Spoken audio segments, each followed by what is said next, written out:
मेरे प्रिय, आप सभी का हमारे चैनल किंग जॉब अलर्ट में स्वागत है। यदि आप नए हैं तो कृपया हमारे चैनल किंग जॉब अलर्ट को सब्सक्राइब करें और सरकारी जॉब अलर्ट प्राप्त करने के लिए बेल आइकॉन दबाएं। दोस्तों, वेस्टर्न रेलवे सेल द्वारा एक नई वैकेंसी जारी की गई है। यह एक अप्रेंटिस वैकेंसी है जहां 3591 का पद है। आप यहां विभिन्न पदों के लिए आवेदन कर सकते हैं। आज हम इस रिक्ति के बारे में चर्चा करेंगे कि आवेदन कैसे करें, शिक्षा योग्यता क्या है, तकनीकी योग्यता क्या है, आयु मानदंड क्या है, चयन प्रक्रिया और आदि। मेरे प्रिय दोस्तों, चलिए अब हम शुरू करते हैं। दोस्तों, अप्रेंटिस होता क्या है, पहले मैं आपको बता दूं। दोस्तों, अप्रेंटिस एक तरह का ट्रेनिंग सिस्टम होता है जहां पर आपको 1 साल या 2 साल तक ट्रेनिंग दी जाती है। उसके बाद आपको एक सर्टिफिकेट मिलता है और उस सर्टिफिकेट के थ्रू आप अप्रेंटिस के लिए अप्लाई कर सकते हैं। चलिए दोस्तों, अब हम आते हैं ऑफिशियल नोटिफिकेशन की तरफ। तो दोस्तों, यह है वेस्टर्न रेलवे अप्रेंटिस की ऑफिशियल नोटिफिकेशन जो कि रेलवे रिक्रूटमेंट सेल की तरफ से जारी किया गया है। दोस्तों, अब देख सकते हैं एंगेजमेंट ऑफ अप्रेंटिस यानी कि अप्रेंटिस की नियुक्ति। उसके बाद आप दोस्तों देख सकते हैं इसका opening date and closing date. आप इस फॉर्म को 25 मई 2021 सुबह 11 बजे से लेकर 24 जून 2021 की शाम 5 बजे तक अप्लाई कर सकते हैं। उसके बाद नीचे इम्पोर्टेंट नोट दिए गए हैं जिसको आप अच्छी तरीके से पढ़ सकते हैं। दोस्तों, इस इम्पोर्टेंट नोट के मुताबिक आपका एक वैलिड ईमेल आईडी रहना अनिवार्य है और ईमेल आईडी आपका सिलेक्शन की एंगेजमेंट तक चालू रहना आवश्यक है। दोस्तों, इस इम्पोर्टेंट नोट में बताया गया है कि अगर इसका डायरेक्ट रिक्वायरमेंट ओपन मार्केट से होता है, लेवल 8 की जो पोस्ट या कैटेगरी है उसमें से, तो 20% वैकेंसीज में रेफरेंस दिया जाएगा। उसके बाद आप देख सकते हैं इसका टोटल वैकेंसी 3591 और जो कि साल 2021 से 22 में है। उसके बाद आते हैं दोस्तों एलिजिबिलिटी कंडीशन। सबसे पहले आता है एज क्राइटेरिया। दोस्तों, यहाँ पर एक डेट दिया गया है, यह देख सकते हैं 24 जून 2021। इस डेट के मुताबिक आपका जो मिनिमम एज है वो 15 साल होना चाहिए और मैक्सिमम एज 24 साल के अंदर होना चाहिए। दोस्तों, अगर आपके पास एसटी या एससी सर्टिफिकेट है तो आपको 5 साल की छूट मिलेगी, यानी कि आप 29 साल की एज तक भी अप्लाई कर सकते हैं। और अगर आपके पास ओबीसी सर्टिफिकेट है तो आपको 3 साल की छूट मिलेगी, यानी 27 साल तक आप अप्लाई कर सकते हैं। यदि आप विकलांग व्यक्ति के अंतर्गत आते हैं तो आपको 10 वर्ष की छूट मिलेगी और अगर आप भूतपूर्व सैनिक के अंतर्गत आते हैं तो आपको 10 साल की छूट मिलेगी। उसके बाद दोस्तों कम्युनिटी अथवा कैटेगरी सेक्शन में आते हैं। मित्र, आप श्रेणी अनुभाग में देख सकते हैं UR, SC, ST, OBC, PWD UR, PWD SC ST, PWD OBC, पूर्व सैनिक यूआर, पूर्व सैनिक एससी एसटी, पूर्व सैनिक ओबीसी दिया गया है। दोस्तों, आप देख सकते हैं उसके बाद किस श्रेणी के आवेदक का जन्म किस तिथि से किस तिथि तक होना चाहिए, यह दिया गया है। उसके बाद आते हैं दोस्तों पॉइंट नंबर बी पर एसेंशियल क्वालिफिकेशन। एसेंशियल क्वालिफिकेशन में दोस्तों आपका 2 तरह का क्वालिफिकेशन है, एक है एजुकेशन क्वालिफिकेशन, दूसरा है टेक्निकल क्वालिफिकेशन। दोस्तों, अगर एजुकेशन क्वालिफिकेशन की बात करें तो यहाँ न्यूनतम योग्यता मान्यता प्राप्त बोर्ड से न्यूनतम 50% अंकों के साथ 10वीं पास की मांग की गई है। उसके बाद दोस्तों हम बात करते हैं टेक्निकल क्वालिफिकेशन के बारे में। दोस्तों, टेक्निकल क्वालिफिकेशन में आईटीआई सर्टिफिकेट होना बहुत जरूरी है जो एनसीवीटी या एससीवीटी से अप्रूव्ड होना चाहिए। दोस्तों, आप नीचे दे सकते हैं designated trade and ITI trade दिया गया हुआ है। डेजिग्नेटेड ट्रेड यह वो ट्रेड है दोस्तों जिसमें आपको ट्रेनिंग करना है और आईटीआई ट्रेड में जो ट्रेड दिया गया हुआ है उसमें आपका सर्टिफिकेट होना जरूरी है।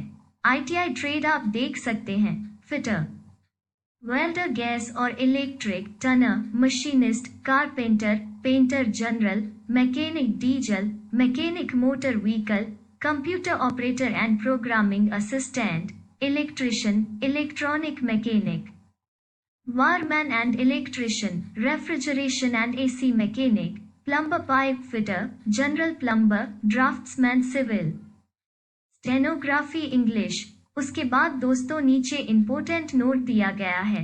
दोस्तों इस नोट में बताया गया है जिसका SSC या ITI रिजल्ट अभी तक नहीं मिला है या एक नोटिफिकेशन के तहत अवेटेड है, वो इस फॉर्म को अप्लाई करने के लिए योग्य नहीं है।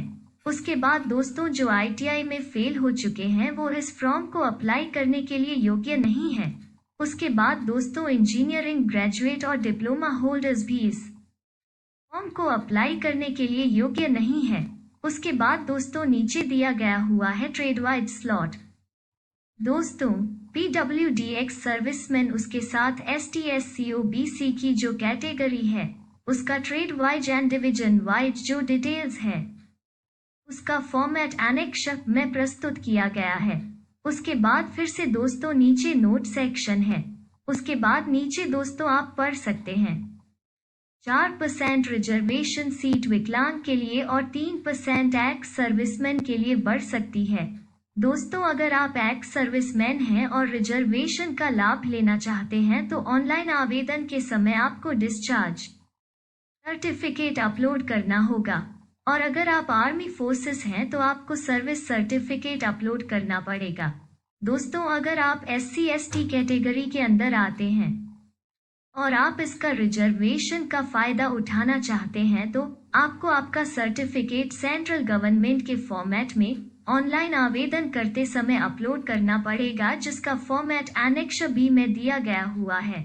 अगर आप OBC होल्डर है तो आपको OBC सर्टिफिकेट अपलोड करना है नॉन क्रीमी लेयर के साथ, जो कि कट ईयर 2020 से 21 के अंदर वैलिड होना चाहिए, और आपको सेंट्रल गवर्नमेंट फॉर्मेट में अपलोड करना है जो कि एनेक्स C में दिया गया हुआ है, और यह सर्टिफिकेट 1 अप्रैल 2020 में या उसके बाद से जारी होना चाहिए। उसके बाद आपको एक सेल्फ डिक्लेरेशन फॉर्म अपलोड ना है कट स्टेटस के रिगार्डिंग, और इसका फॉर्मेट आपको एनेक्स D में मिल जाएगा। उसके बाद आते हैं दोस्तों EWS सेक्शन में। जो लोग ST SC OBC के कैटेगरी के अंदर नहीं आता, यानी कि जो लोग जनरल कैटेगरी में बिलोंग करते हैं और जिसका फैमिली का इनकम 8 लाख से कम है, वो EWS सेक्शन के अंदर में आते हैं, और यह इकोनॉमिकली बैकवर्ड क्लास के नाम से भी जाना जाता है। अगर आपके पास EWS का सर्टिफिकेट है तो आप इस रिजर्वेशन के बेनिफिट ले सकते हैं, और इसका फॉर्मेट एनेक्स G में दिया गया हुआ है। उसके बाद आते हैं पेमेंट एंड फीस। दोस्तों इसकी आवेदन फीस 100 रुपये है। SC ST PWD and women candidate के लिए कोई फीस नहीं लगेगी। फीस आपको डेबिट कार्ड, क्रेडिट कार्ड या फिर इंटरनेट बैंकिंग के थ्रू पे करना है। उसके बाद आते हैं medical fitness and physical standard में। दोस्तों सिलेक्टेड कैंडिडेट को DV के लिए बुलाया जाएगा और मेडिकल सर्टिफिकेट देना होगा, जिसका फॉर्मेट एनेक्स H में प्रस्तुत किया गया है, और मेडिकल सर्टिफिकेट किसी गवर्नमेंट ऑथराइज्ड डॉक्टर के सिग्नेचर देकर आपको जमा करना है। उसके बाद आते हैं लोकोमोटर डिसेबिलिटी में। दोस्तों नीचे आप देख सकते हैं ट्रेड एंड मैक्सिमम डिसेबिलिटी। दोस्तों कौन सा ट्रेड में कितना मैक्सिमम डिसेबिलिटी रिक्वायरमेंट है यह आप नीचे पढ़ सकते हैं, और इस डिसेबिलिटी सर्टिफिकेट का प्रिस्क्राइब प्रोफॉर्मा आपको एनेक्स A एंड F में मिल जाएगी। उसके बाद आते हैं दोस्तों मोड ऑफ सिलेक्शन। दोस्तों मोड ऑफ सिलेक्शन में 1961 के एक्ट अप्रेंटिस के नियम अनुसार ट्रेनिंग प्रदान करने के लिए एलिजिबल कैंडिडेट का सिलेक्शन मेरिट लिस्ट के आधार पर होगा, और यह मेरिट लिस्ट मैट्रिक और ITI में मिली 50% मार्क्स को लेकर तैयार की जाएगी। दोस्तों नीचे देख सकते हैं यहाँ पर लिखा है कि कोई भी राइटिंग टेस्ट अथवा वाइवा टेस्ट नहीं होगा। उसके बाद कैलकुलेशन ऑफ मार्क के बारे में नीचे पढ़ सकते हैं। उसके बाद दोस्तों आती ट्रेनिंग पीरियड एंड स्टाइपेंड में। दोस्तों ट्रेनिंग पीरियड जो है यह 1 साल का है। दोस्त स्टाइपेंड आपको आप जिस क्षेत्र के अंदर ट्रेनिंग दिया जाएगा उस क्षेत्र के सरकार द्वारा प्रस्तुत किया गया स्टाइपेंड रेट मिलेगा। उसके बाद आते हैं दोस्तों मोड ऑफ एप्लीकेशन। दोस्तों आवेदनों को ऑनलाइन करना है और इसका जो ऑफिशियल वेबसाइट है उसमें करना है www.rrcyojakchihnwr.com में। उसके बाद आपको आपका पर्सनल डिटेल्स फिलअप करना है जैसा कि trade, Aadhaar number, marks, CGPA, division, workshop ETC। उसके बाद आपको एक एक्टिव मोबाइल नंबर और वैलिड ईमेल ID की जरूरत पड़ेगी। उसके बाद दोस्तों 9 नंबर पॉइंट में आते हैं डॉक्यूमेंट टू बी अपलोडेड। कौन सा डॉक्यूमेंट आपको अपलोड करना है यह आप देख सकते हैं। आपको SSC यानी कि 10 TH क्लास की मार्कशीट देना है। उसके बाद आपको date of birth proof certificate देना है।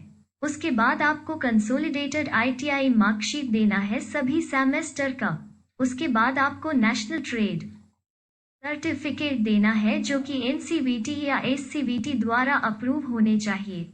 उसके बाद आपको कास्ट सर्टिफिकेट अपलोड करना है। ST SC OBC या फिर EWS SC ST OBC certificate का फॉर्मेट आपको अनेक्ष B END में मिल जाएगी और EWS सर्टिफिकेट का फॉर्मेट आपको अनेक्ष G में मिल जाएंगे। आपको इसी फॉर्मेट में अपलोड करना है। उसके बाद अगर आपके पास डिसेबिलिटी सर्टिफिकेट है तो आप इसे अपलोड कर सकते हैं। इसका फॉर्मेट एनेक्स ANF में दिया गया हुआ है। और अगर आप एक्स सर्विसमैन कोटा के लिए अप्लाई कर रहे हैं तो आपको डिस्चार्ज सर्टिफिकेट या सर्विंग सर्टिफिकेट देना होगा। और नीचे फोटोग्राफर साइज दिया गया है और यह फोटोग्राफ 3 महीने से ज्यादा पुराना नहीं होना चाहिए। फोटोग्राफ आपको JPG अथवा JPG फॉर्मेट में 20 से 70 KB के अंदर अपलोड करना पड़ेगा। उसके बाद आपको आपका सिग्नेचर स्कैन करके JPG फॉर्मेट में 20 से 30 KB के अंदर अपलोड करना है। उसके बाद नीचे नोट दिया गया है जिसको आप ध्यान से पढ़ सकते हैं और उसके बाद नीचे दिया गया है इनवैलिड एप्लीकेशन और रिजेक्शन। किस वजह से आपका एप्लीकेशन रिजेक्ट हो सकता है इसका सारा इंफॉर्मेशन नीचे दिया गया है। इसे आप ध्यान से पढ़ सकते हैं। उसके बाद दोस्तों नीचे इसका जो डिपार्टमेंट एंड डिवीजन वाइज जो जॉब वैकेंसी है उसका सारा डिटेल दिया गया हुआ है। आप उसे चेक कर सकते हैं। दोस्तों मैंने इस नोटिफिकेशन का लिंक डिस्क्रिप्शन बॉक्स के नीचे डाला हुआ है। आप वहां पर जाकर चेक कर सकते हैं। दोस्तों आज के लिए बस इतना ही। जल्दी लौट आएंगे एक नई जॉब के साथ। तब तक दीजिए इजाजत। जय Hind. God bless you of all.